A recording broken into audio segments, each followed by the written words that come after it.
L'histoire que je vais vous commenter ce soir est l'une des plus captivantes de l'Ancien Testament, au point qu'on pourrait la croire tirée du Nouveau Testament. Je vais la lire avec vous dans le 2e livre des Rois à partir du verset 5. Naaman, c'est son nom.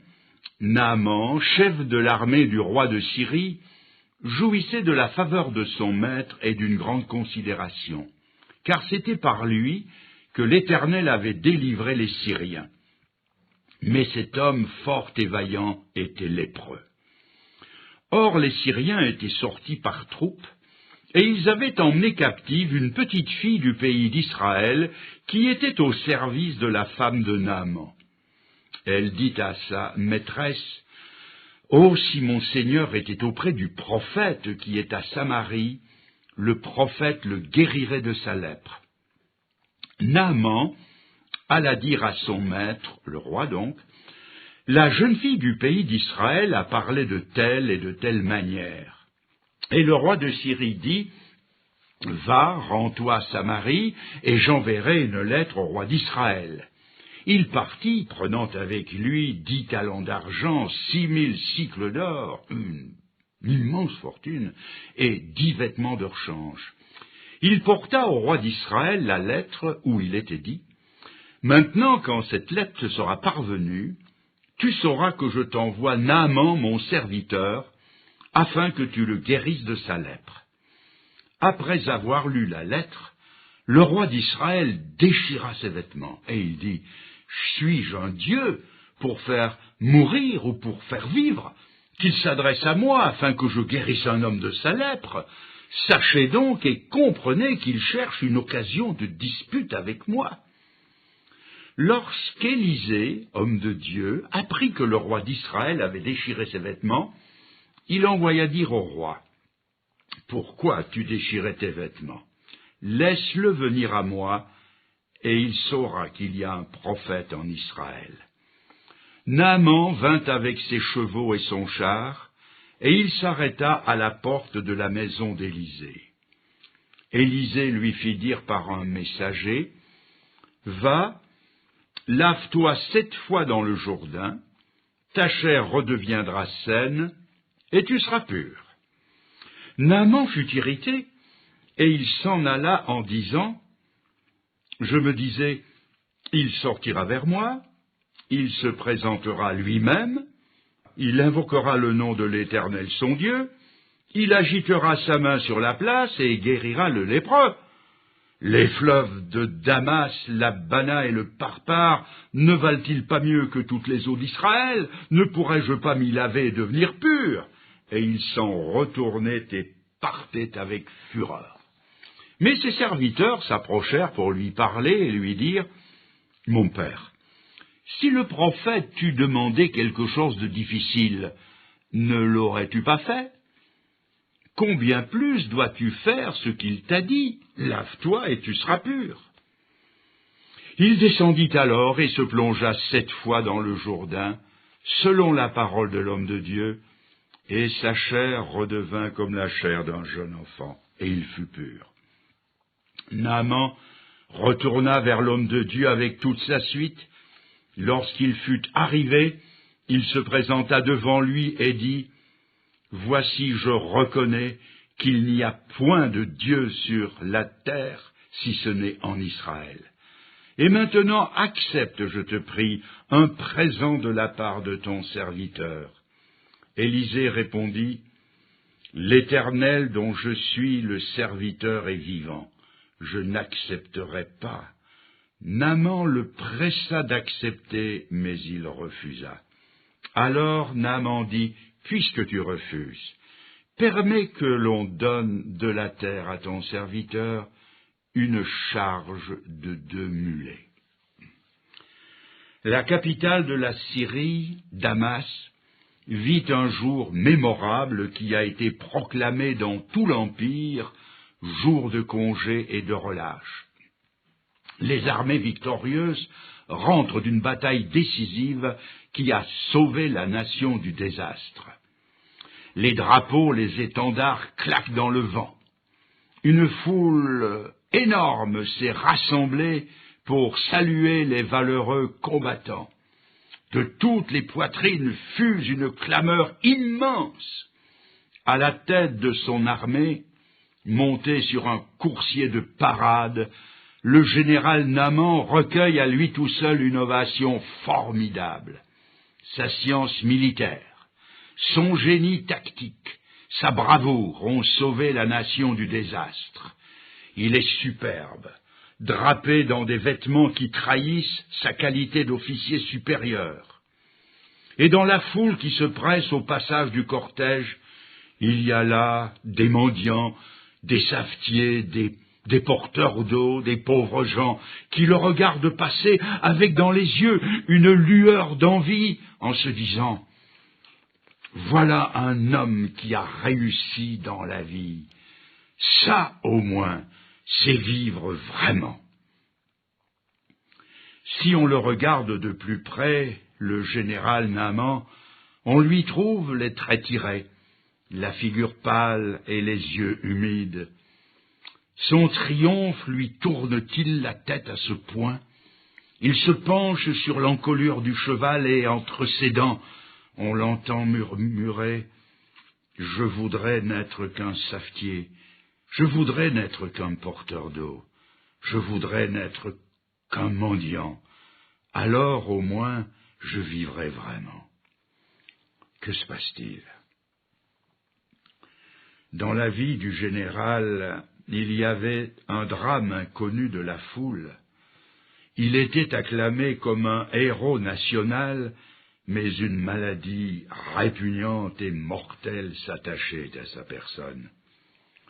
La Bible nous dit qu'il était un personnage considéré, mais la tragédie s'était installée à son foyer, et sa femme lui était devenue quasi une étrangère.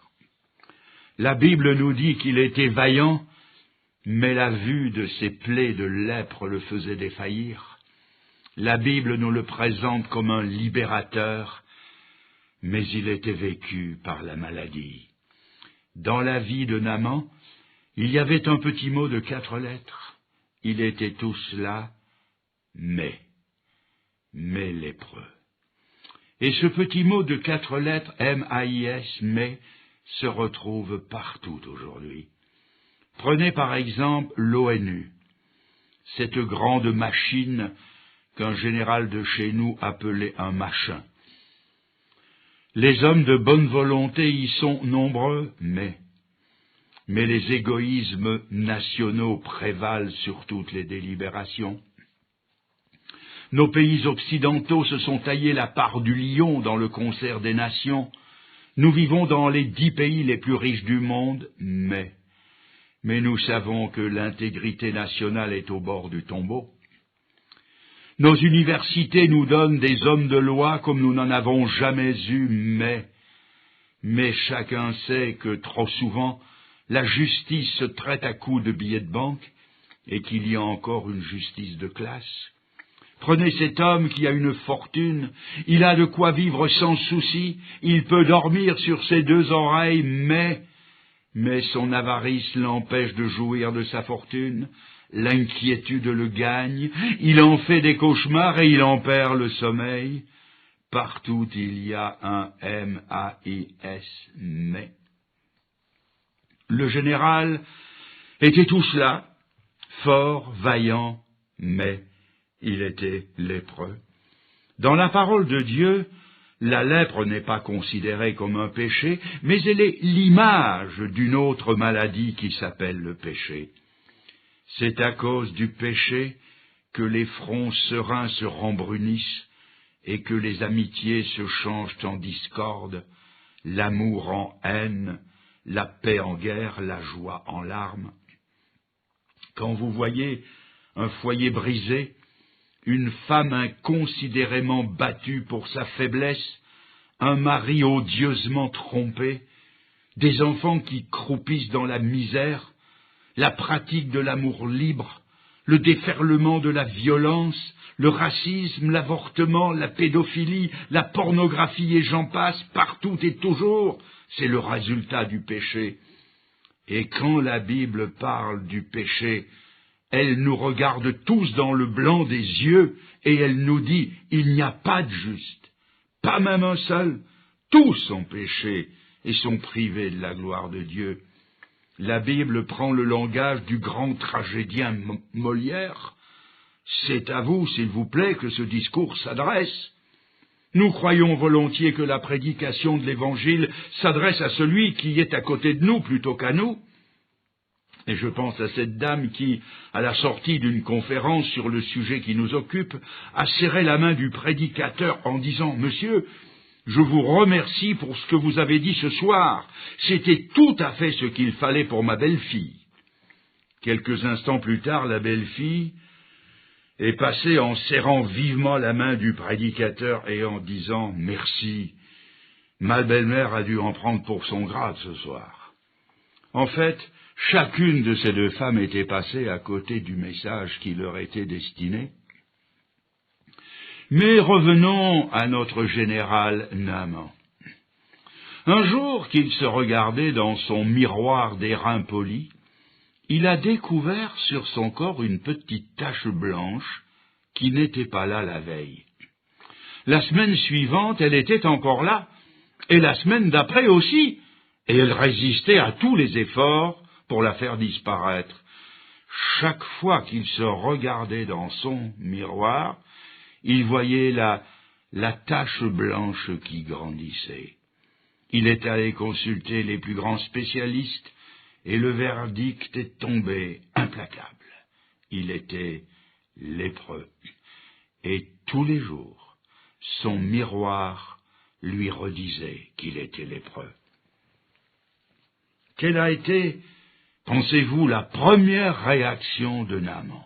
La Bible ne nous le dit pas, mais je la suppose très bien. Il a dû prendre le miroir et le flanquer par terre, car il en avait assez d'un miroir qui lui révélait sa lèpre. La Bible est aussi un miroir, nous dit l'épître de Jacques au chapitre 1, verset 23. C'est un miroir qui parle le langage de notre conscience et qui donne de notre personne une image fidèle. La Bible n'est pas un miroir déformant, ce n'est pas un miroir flatteur, c'est un miroir qui nous révèle fidèlement que nous sommes tous lépreux, moralement parlant, que nous sommes tous pécheurs parce que nous avons tous violé la loi de Dieu. Alors, devant ce miroir divin qu'est la Bible, la réaction de beaucoup est semblable à celle de Naaman. Il la rejette. Beaucoup, invités par des amis, sont venus un jour écouter le message de la Bible et ils se sont sentis caressés à rebrousse-poil. Et certains ont dit « On m'a eu une fois, on ne m'aura pas deux fois. Je prends la porte et je ne reviens plus. Je n'en veux plus de ce livre qui fait mon portrait à mes dépens. » Mais mes amis, de casser son miroir n'a rien arrangé à la lèpre de Naaman et ne l'a surtout pas guéri. Et de prendre la porte n'arrangera rien au salut de votre âme. Si Dieu prend tellement de peine pour nous dire ce qui ne va pas dans notre vie, c'est parce qu'il va aussi prendre la peine de nous donner la réponse. Le plan de Dieu, ce n'est pas de nous faire mal, c'est de nous sauver et de nous guérir. C'est pourquoi il faut persévérer quelque peu dans la lecture et dans l'étude de la parole de Dieu. La deuxième réaction de Naaman a été de cacher sa lèpre. C'était déjà la réaction de nos premiers parents.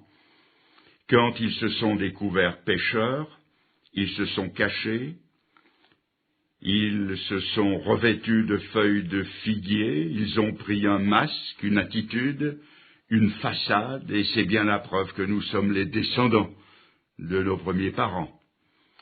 C'est que nous aussi, nous avons nos masques et nos façades au point que, pour certains, c'est le carnaval tous les jours de leur vie. Il y a des dehors que l'on prend, et derrière, quelqu'un dont on essaie de deviner qui il est. Vers le XIVe siècle, une belle reine de France a lancé la mode des pendentifs faits d'une chaînette et d'un joyau au milieu du front. Ce que l'on savait moins bien, c'est que cette reine avait au front une verrue qu'elle cachait ainsi avec un diamant. On voyait le diamant et on devinait ce qu'il y avait dessous. Aujourd'hui, les hommes ont aussi les verrues du péché bien visibles dans leur vie, et pour les cacher, ils le font avec le toc d'une respectabilité de façade qui ne trompe qu'eux-mêmes. Ah non, bien sûr, Naaman est lépreux, mais on ne le saura pas. Et nous aussi, nous sommes pécheurs, mais on ne le saura pas. On est des gens bien. Le casier judiciaire est vierge. On arrange sa vie pour que le gendarme ou l'agent du quartier ne vienne pas frapper à notre porte. Piètre certificat de moralité que celui-là. Mais dans le fond, à quoi Naaman est-il arrivé, sinon à retarder le jour où dans tout l'Empire, la chose a été connue que Naaman était lépreux. Un beau jour, la lèpre a éclaté au grand jour, et il n'a pas pu la cacher davantage. Et la Bible nous dit que nous ne pourrons pas toujours jouer à cache-cache. Dieu dit que tout paraîtra à la lumière et que tous les hommes seront un jour confrontés avec leurs péchés. Tel verra le doigt accusateur de celui qui l'a trompé se dresser contre lui. Tel autre se trouvera face à face avec celui à qui il a menti, et tel autre rencontrera celui qui l'a calomnié. Cet ignoble gars qui a trop flirté avec une fille, qui l'a mise enceinte, et puis qui, l'a lâchement plaquée, se retrouvera devant le grand trône blanc de l'Apocalypse. La honte de ses péchés sera révélée aux yeux de tout l'univers, et il n'en manquera pas un seul à l'appel. Naaman avait un besoin. Ce n'était pas de cacher sa lèpre, c'était d'en être guéri. Nous avons un besoin, ce n'est pas de paraître bien, de cacher notre péché, c'est d'en être sauvé. Ainsi la vie de Naaman était résumée par 2 mots, mais lépreux. Le nôtre l'est aussi, par 2 mots, mais pécheur. Quand je continue le récit, je découvre que Naaman ne connaissait pas Dieu, mais que Dieu connaissait Naaman. Alors que Naaman n'avait aucune pensée pour Dieu, Dieu pensait à Naaman. Alors qu'en fait, Naaman n'avait que des pensées de guerre, puisqu'il faisait des incursions dans le pays d'Israël, Dieu, lui, n'avait que des pensées de paix. Et c'est toujours vrai aujourd'hui. Et pour rencontrer le plus grand personnage du royaume après le roi, Dieu s'est servi du dernier personnage du royaume, d'une jeune fille, une petite fille esclave, qui n'avait même pas de statut social, qui n'était située nulle part dans l'échelle des valeurs, qui pouvait être traitée comme une bête de somme sur qui son maître avait droit de vie et de mort. Et de cette frêle enfant, Dieu va faire son messager, car le Nouveau Testament dit que Dieu a choisi les choses faibles pour confondre les fortes, et celles qui ne sont pas pour réduire à néant celles qui sont. On trouve ça dans 1 Corinthiens 1, verset 27. Je voudrais maintenant que vous voyiez la différence qu'il y avait entre Naaman, le général, et la jeune fille esclave. Dans la vie de Naaman, Dieu avait mis son cachet, mais lépreux. C'est-à-dire que dans sa vie, il y avait un moins. Et croyez-moi, aujourd'hui encore, la vie sans Jésus-Christ, c'est toujours une soustraction. Dans la vie de Naaman, il y avait une soustraction. Par contre, dans la vie de la jeune fille, il y avait au contraire une addition. Elle connaissait l'Éternel Dieu, elle connaissait le Dieu vivant et vrai.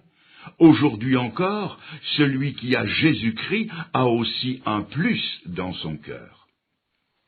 Peut-être que quelqu'un ce soir ne sera pas d'accord avec moi et contestera le plus que je viens d'évoquer, et il le fera en me posant la question. Dites-nous, Qu'est-ce qu'un chrétien a en plus qu'un autre? A-t-il plus d'argent qu'un autre? Non, bien sûr. A-t-il plus d'amusement qu'un autre? Non. A-t-il plus de facilité de vivre qu'un autre? Non. N'a-t-il pas des rhumatismes comme les autres? Si. N'est-il pas guetté par la calvitie comme les autres, malgré son pantène qui ralentit la chute des cheveux? Si, bien sûr. Est-ce qu'il ne va pas chez les dentistes comme un autre? Si. Mais alors, me dites-vous, qu'est-ce qu'il a en plus? Qu'est-ce qu'il peut avoir en plus? Eh bien, avant de vous dire ce qu'un chrétien a en plus, je vais vous dire ce qu'il a en moins.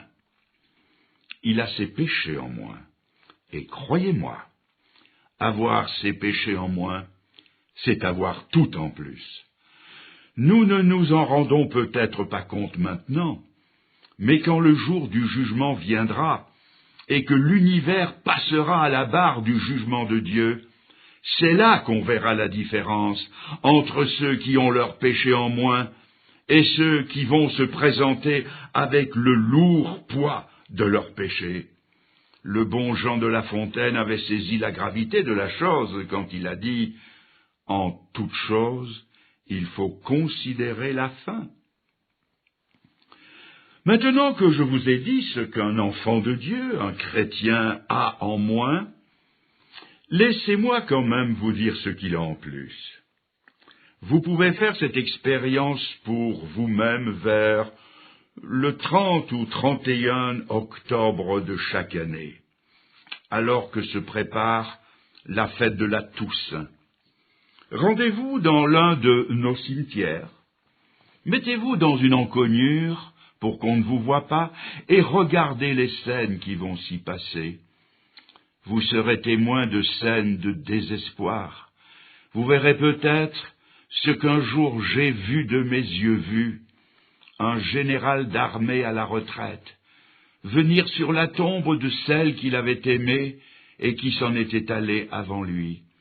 Je l'ai vu d'abord se mettre à genoux, puis glisser de tout son long sur la pierre froide, comme pour ne plus faire qu'un avec elle. Quel désespoir quand tout se termine dans un trou! Mais pour celui qui est à Jésus-Christ, ce n'est pas le cimetière qui a le dernier mot. La Bible nous apprend que c'est Jésus qui l'aura, et la preuve, c'est qu'il est ressuscité. Et nous savons que ceux qui sont morts dans la foi à celui qui a vaincu la mort, ils ressusciteront comme lui est ressuscité. Nous savons que ceux qui nous ont précédés ne sont pas partis pour toujours, ni perdus pour toujours, mais que nous les retrouverons dans le royaume de Dieu. C'est cela qui nous permet, comme la Bible le dit, de ne pas pleurer comme ceux qui n'ont pas d'espérance. Ça ne veut pas dire que nous ne pleurons pas le départ d'un être cher, mais il y a une autre dimension à nos larmes et à nos souffrances. Nous ne pleurons pas sans espérance. L'espérance, qui est certitude dans la parole de Dieu, c'est ce que le chrétien a en plus. Ce qu'il a en plus, on le découvre dans un poème de Longfellow. Sous la forme d'une allégorie, il a dit ceci. L'ombre dit un jour au corps, « Ne suis-je pas ta meilleure amie? Je t'accompagne partout où tu vas. Jamais je ne t'abandonne quand le soleil luit et quand la lune brille. Toujours je m'attache à toi. » Et le corps a répondu, « C'est vrai, tu ne me quittes jamais. Tu es toujours à mes côtés quand le soleil brille et quand la lune luit. Mais où es-tu quand il n'y a plus ni soleil ni lune? » Jésus, voyez-vous, n'est pas seulement l'ami des beaux jours quand tout va bien, il est aussi l'ami des mauvais jours, qui nous accompagne dans la tempête, et quand il n'y a plus de clarté, quand il semble même qu'il n'y a plus d'espoir, la Bible dit ceci, « Quand je marche dans la vallée de l'ombre de la mort, je ne crains aucun mal, Et elle ajoute aussitôt, car tu es avec moi. Le Seigneur est l'ami des beaux jours, bien sûr, mais il est surtout l'ami des mauvais jours. Il est toujours présent. Voilà ce que le chrétien a en plus. Ce qu'il a en plus, comme la petite jeune fille de ce récit, il a des certitudes en plus. Elle a dit, « Si mon Seigneur connaissait le prophète qui est à Samarie, elle connaît Dieu et son serviteur, et elle le sait. Et celui qui appartient à Christ sait aussi que ses péchés sont pardonnés, il le sait. Il sait qu'il est passé de la mort à la vie. Il sait qu'il est sauvé. Il sait que l'au-delà n'a plus de terreur pour lui. Il sait toutes ces choses et sait ce qu'il a en plus. Alors je vous pose la question, qui était à envier et qui était à plaindre, le général ou la jeune fille? Et cette jeune fille parle. Elle ne va dire que quelques mots. Elle apparaît sur la scène de la Bible et ne dit qu'une phrase, mais qui va mettre Naaman sur la piste du salut. Si mon Seigneur connaissait le prophète qui est à Samarie, il le guérirait de sa lèpre. Elle ne met pas son drapeau en poche. Elle ne cache pas son identité. Elle affirme ce qu'elle croit. Mes amis, puis-je vous demander, est-ce que vous aussi vous allez parler? Est-ce que vous allez dire à votre voisin, votre ami, à votre parent, votre compagnon de bureau, d'atelier ou d'école, ce que vous avez entendu ce soir? Une seule phrase peut mettre quelqu'un sur la voie du salut, comme il a suffi d'une courte phrase pour mettre un général en route pour la vie éternelle. Cette phrase, dites-la, ce traité évangélique, donnez-le, ce sera peut-être le salut pour quelqu'un qui vous bénira éternellement de lui avoir dit la vérité. Naaman est donc maintenant sur le chemin du salut. Mais en route, il va commettre 3 erreurs qu'il vaut la peine de relever. La première, c'est qu'au lieu d'aller directement vers le serviteur de Dieu, comme l'avait recommandé la jeune fille, il est allé se faire écrire une lettre de recommandation de la part de son roi. Il faut le comprendre. Naaman, l'homme de guerre, était aussi l'homme des cours royales et des salons. Il se sentait plus à l'aise dans le beau monde qu'auprès d'un certain prophète un peu rude, mal équarri, avec des vêtements qui n'étaient pas de soierie, ni de soirée, mais plutôt de poils de chameau. Il a donc préféré aller d'abord vers le roi d'Israël, c'est-à-dire qu'il n'a pas été frappé à la bonne porte. Il s'est trompé d'adresse, c'est la première erreur. Et nous aussi, nous pouvons nous tromper d'adresse pour le salut. Jésus a dit, « Je suis le chemin, la vérité et la vie, nul ne vient au Père que par moi. » Le Seigneur a dit, « Venez à moi ». Il n'a pas dit « Allez à quelqu'un d'autre », mais il a dit « Venez à moi, vous tous qui êtes fatigués et chargés, et je vous donnerai du repos ». L'apôtre Paul, le docteur de l'Église, a dit « Comme il n'y a qu'un seul Dieu, il n'y a qu'un seul médiateur entre Dieu et les hommes, Jésus-Christ. » Et l'apôtre Pierre lui emboîte le pas en affirmant que sous le ciel, il ne nous a été donné aucun autre nom par lequel nous puissions être sauvés. Il importe donc de ne pas se tromper d'adresse, car si nous allons frapper à une autre porte que celle de Jésus-Christ, nous n'aurons pas la réponse. Quelqu'un va peut-être dire, « Fernand le Grand, vous êtes dur avec Naaman. N'était-il pas sincère ?» Mais ne prenons pas sincérité pour vérité. La Bible ne dit jamais que la sincérité sauve. Elle ne dit pas « sois sincère et tu seras sauvé ». Et puis, ce que nous appelons, nous, sincérité, sommes-nous sûrs que Dieu ne l'appelle pas obstination? Lorsqu'il y a quelque temps, j'ai pris le train pour rentrer chez moi, je me suis trompé de quai. J'étais sincère, mais je me suis sincèrement trompé. Cette sincérité ne m'a pas amené à destination. Et quand récemment encore cette femme a servi à toute sa famille des champignons que de bonne foi elle croyait bons, elle était sincère, ils en sont tous morts. Sa sincérité ne les a pas sauvés. Non, la sincérité ne sauve pas. C'est la vérité qui sauve, et Jésus a dit, je suis le chemin, je suis la vérité, je suis la vie, nul ne vient au Père que par moi. Ainsi, sa première erreur, c'est d'avoir frappé à la mauvaise porte. La deuxième erreur est aussi grave. Il prend avec lui une immense fortune. Il pense que son argent va lui gagner la guérison et le salut. J'admets que l'argent achète beaucoup de choses. Avec de l'argent, on peut acheter des vêtements, une voiture, une moto Harley Davidson. On peut acheter des consciences, des avantages sociaux, mais Dieu ne s'achète pas.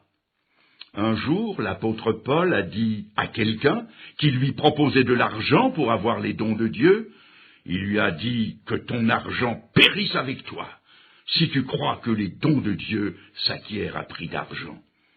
Il est honteux d'apprendre que dans une partie de la chrétienté, il se crée de vrais empires financiers dont les médias révèlent les méthodes scandaleuses, des télévangélistes mégalomanes, des organismes bancaires dits du Saint-Esprit, des trafics d'argent que Victor Hugo stigmatisait en son temps, en mettant en vers et dans la bouche de Jésus, tonnant contre les nouveaux marchands du temple. Je l'ai dit hier, et quelqu'un m'a demandé de le redire aujourd'hui. J'ai dit, ce sont les paroles du Seigneur, interprétées par Victor Hugo, j'ai dit, donnez gratis ce qui vous fut donné, gratis, et cependant au peuple rançonné, vous vendez le baptême au jour de la naissance, vous vendez aux pécheurs l'inutile indulgence, vous vendez aux amants le droit de s'épouser, vous vendez aux mourants le droit d'agoniser, vous vendez aux défunts la messe funéraire, vous vendez aux parents l'office anniversaire, vous vendez aux raisons messe communion, vous vendez chapelet, croix, bénédiction. Rien n'est sacré pour vous, tous vous êtes marchandises, et l'on ne saurait faire un pas dans votre église sans payer pour entrer, sans payer pour s'asseoir, sans payer pour prier, l'autel est un comptoir. L'apôtre Pierre, lui, au contraire, dit que nous n'avons pas été rachetés par des choses périssables comme de l'argent ou de l'or, mais par le précieux sang de Jésus-Christ, comme d'un agneau sans défaut et sans tache. Non, non, mon général, l'argent ne peut pas vous sauver. Et sa troisième erreur, la plus grave de toutes, c'est son orgueil. D'abord, il frappe à la mauvaise porte. Ensuite, il croit pouvoir acheter sa guérison. Et maintenant, Naaman, orgueilleux, était un homme habitué à faire ses plans de bataille et à donner des ordres. Il donnait un ordre, il était exécuté subito presto. Et cet homme qui était habitué à faire des plans avait déjà fait celui de son salut. Dans sa pensée, il s'était dit, voilà, je vais me présenter devant le prophète. Quand il verra les 3 étoiles sur mon képi, il va sortir de chez lui. Il se présentera devant moi avec le respect dû à mon rang. Il va invoquer le nom de l'Éternel son Dieu. Il va lever une main vers le ciel et passer l'autre sur la plaie. Il va faire quelques salam-alek devant moi. Il dira une bonne petite prière et hop, l'affaire est dans le sac, je serai guéri. Ça va se passer comme ça, foi de général. Mais ça ne s'est pas du tout passé comme ça. Le prophète n'est même pas sorti de chez lui pour venir à sa rencontre. Il lui a envoyé son garçon de course pour lui dire « Va te plonger 7 fois dans le Jourdain ». Quelle gifle! Dieu ne pouvait pas guérir le général Naaman. D'ailleurs, être général, ça ne se guérit pas. Ce n'est pas une maladie d'être général. Dieu ne pouvait guérir que le lépreux. Le salut, ce n'était pas quelque chose qui lui était dû, ce n'était pas quelque chose qu'il pouvait acheter avec de l'argent, ce n'était pas quelque chose qu'il recevait à cause de son grade. Le salut, c'était une grâce, qui est par définition une faveur imméritée. Il en est de même avec le pécheur.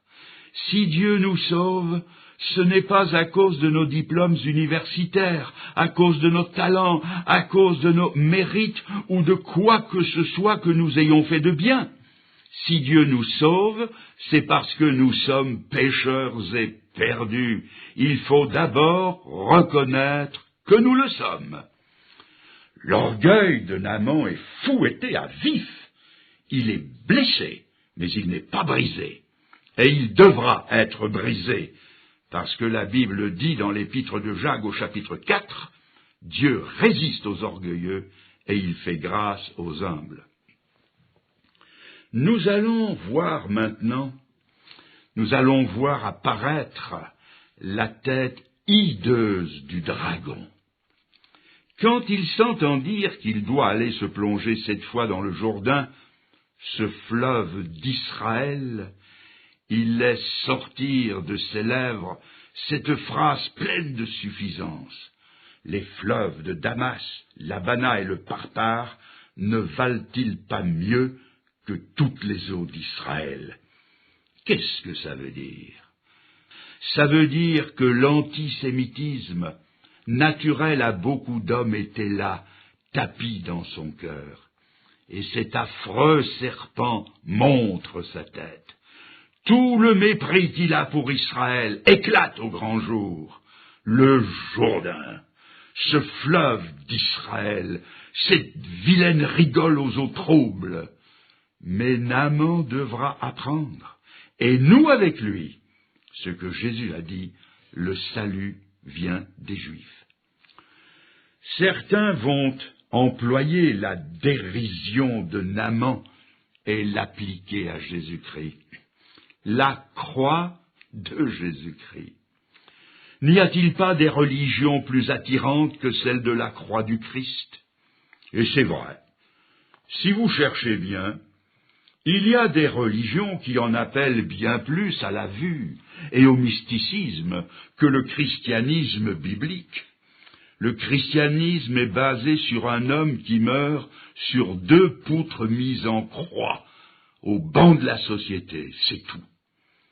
Mais la différence, c'est que les autres religions ne sauvent pas, tandis que le Christ mis en croix, lui, il sauve.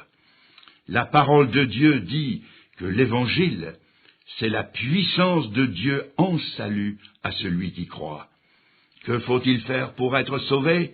La Bible nous dit « Crois au Seigneur Jésus et tu seras sauvé ». C'est trop simple, diront certains. Ce n'est pas crédible. Et c'est ce que Naaman a dû penser. Aller se plonger 7 fois dans le Jourdain pour être guéri de la lèpre, c'est beaucoup trop simple. Et pourtant, c'est là ce que la Bible dit. Pour être sauvé, il nous faut croire en Jésus-Christ et croire qu'il n'y a pas d'autre moyen d'être sauvé que celui-là. D'un bout de la Bible à l'autre, nous trouvons que la foi est le seul moyen de salut. Et je reprends la parole de l'Épître aux Hébreux, sans la foi, il est impossible de plaire à Dieu. Il est encore précisé que Dieu a tellement aimé le monde qu'il a donné son Fils unique, afin que quiconque croit en lui ne périsse point, mais qu'il ait la vie éternelle. Naaman ne peut pas croire ça. Il ne peut pas admettre que la grandeur du salut, ou de la guérison dans son cas, que la grandeur du salut tienne tout entier à un acte aussi simple. Aussi furieux, rouge de colère, il remonte sur son cheval et il s'éloigne du salut. Heureusement que pour lui, un deuxième classe, un sans grade illettré, qui ne sait peut-être même pas signer son nom, arrête le général en chef, le maréchal de Syrie, et lui dit « Mon général, puis-je vous dire un mot? Il est au garde à vous. » Et Naaman dit « Allez, va, parle, mon général. Si le prophète vous avait demandé toute votre fortune pour être guéri, ne l'auriez-vous pas donné? » Bien sûr. Et alors?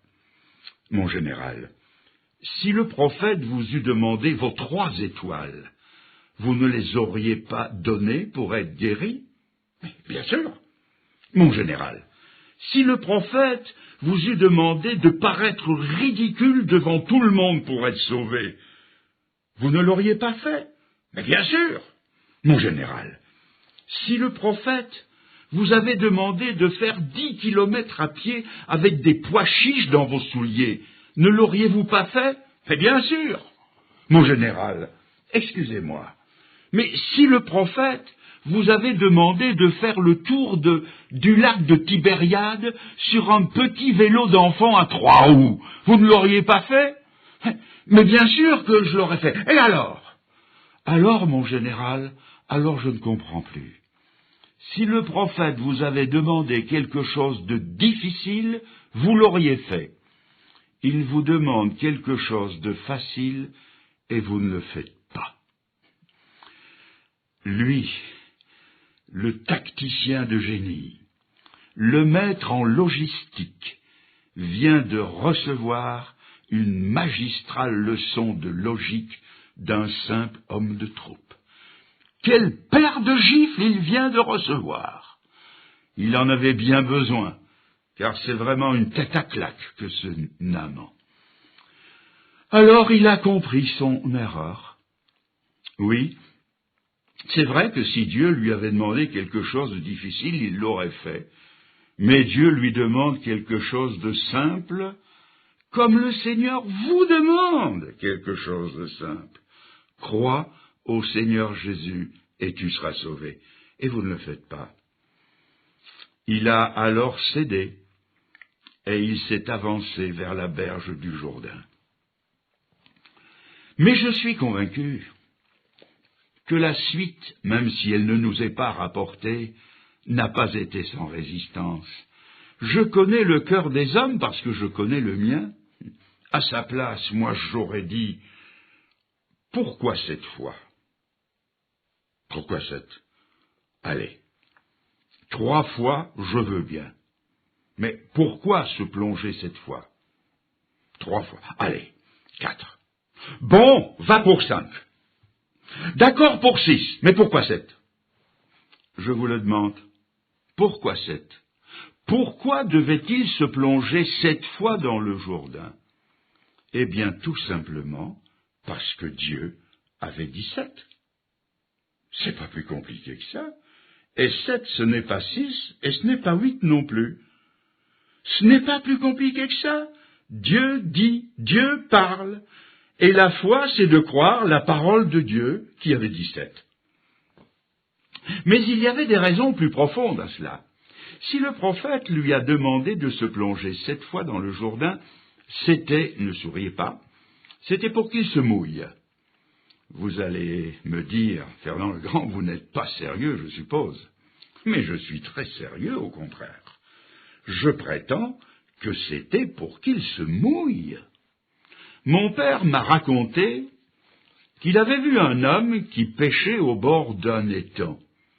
Il a glissé dans l'eau, mais il a été tellement vite pour se sortir de l'eau que son paquet de tabac dans sa poche était encore sec.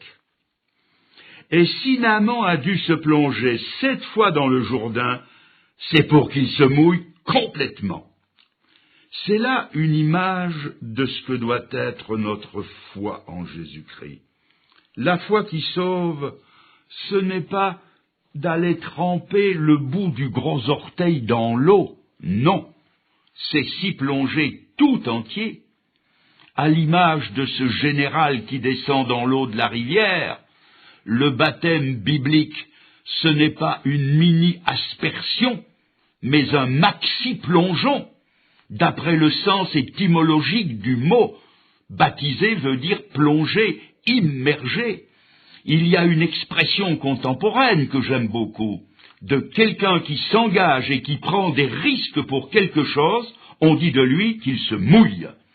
Se convertir à Jésus-Christ, croire en Jésus-Christ, c'est se mouiller pour lui. Or, aujourd'hui, on ne se mouille plus. On ne se mouille plus pour rien. La foi en Jésus-Christ demande tout de nous. Tu aimeras le Seigneur ton Dieu de tout ton cœur, toute ton âme, de toute ta force, de toute ta pensée. Et croire en Jésus-Christ, c'est exactement cela. C'est tout entier que Dieu nous veut, esprit, âme et corps. Et puis, il y a plus encore. La Bible est un livre extraordinaire où les chiffres ont un langage. Et le chiffre 7, c'est le chiffre qui nous parle de la perfection. Et il fallait qu'il se plonge 7 fois dans quelque chose qui représente ce qui est parfait. Le chiffre 7 et ce qu'il représente est tout entier, se trouve tout entier dans la personne de Jésus-Christ. Il était parfait au point que le ciel s'est ouvert 2 fois sur sa tête et que les hommes ont entendu Dieu qui disait « Celui-ci est mon Fils bien-aimé en qui j'ai trouvé tout mon plaisir. » La perfection était dans le Fils de Dieu. Il était fait semblable à nous en toutes choses, nous dit l'Écriture, sauf le péché. Et non seulement la personne de Jésus-Christ porte le signe 7 de la perfection, mais son œuvre porte ce sceau également. Lorsqu'il était sur la terre et qu'il était sur le point de rendre l'âme clouée à la croix, il a dit ces paroles « Tout est accompli ». Il n'a pas dit « presque tout accompli ». Dans sa vie, dans sa mort, c'était le chiffre 7. Tout est accompli. C'est-à-dire que l'œuvre de notre salut a été complètement achevée par Jésus-Christ. La croix du Calvaire est la preuve que l'œuvre était bien accomplie et qu'il portait dans son être la valeur du chiffre 7. Le 3e jour, contrairement à tous les hommes, il n'est pas resté dans la tombe, mais il est ressuscité. Il est parfait dans sa personne, il est parfait dans son œuvre. Et ce que le Seigneur nous demande à présent, c'est de nous plonger par la foi 7 fois dans cette œuvre, ce qui revient à dire de croire en lui de tout son cœur. Si tu crois de tout ton cœur, dit la Bible, tu seras sauvé. Il n'est pas dit tu seras peut-être sauvé. Il n'est pas dit tu pourras espérer être sauvé, mais tu seras sauvé. C'est une certitude. Maintenant, regardez Naaman, 1 minute avant de descendre dans l'eau. Il est lépreux, il est misérable, il est déprimé, il est perdu. Regardez Naaman 1 seconde après être sorti de l'eau.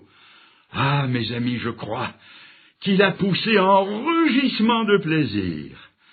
Quand on sait ce qu'est la lèpre et que tout à coup on se trouve guéri, que peut-on faire d'autre sinon crier son bonheur?